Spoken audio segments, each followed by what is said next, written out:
Nagkaroon ng karangalan at kasiyahan para sa opisina ng turismo ng lalawigan ng Aurora matapos itong tumanggap ng 5 parangal mula sa mga pambansang organisasyon sa turismo ngayong October 2025. Ayon kay Ginang Riza Mendoza mula sa Tourism Office, talagang puno ng saya at kapanabikan ang buwan ng Oktubre dahil sa natanggap ng 5 parangal ng lalawigan ng Aurora. Natanggap natin ang first runner-up ng Best Sports Tourism Event, wherein ang ating naging entry dito ay ang 16th Aurora Surfing Challenge. So this is a national level award, kaya naman kami ay buong galak na ipinagmamalaki namin at ibinabahagi natin sa ating mga kababayan. Ganun din sa ating mga naging kapartner sa event na ito nung ito ay ating isinagawa.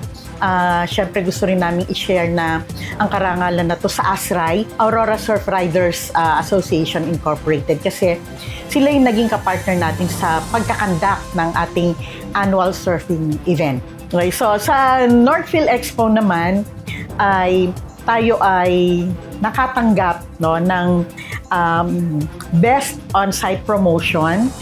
Grand winner tayo dyan. At nakatanggap pa rin tayo ng 3 second runner-up.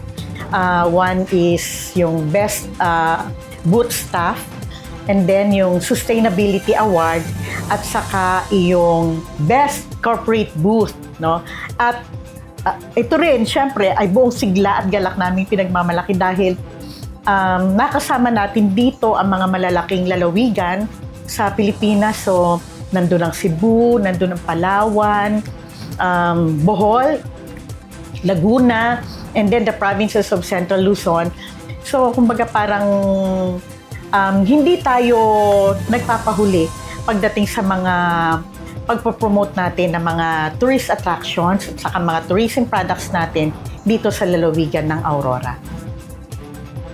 Sa mga natanggap na parangal, patuloy na pinatutunayan ng Opisina ng Turismo ng Aurora ang kanilang dedikasyon at sustainableng turismo at sa pagpapakilala ng likas na ganda, kultura at mainit na pagtanggap ng mga Auroreño. Ako si Angel May Trasmanyo para sa PGN Action All Out Servicio ng Kapitolyo para sa publiko.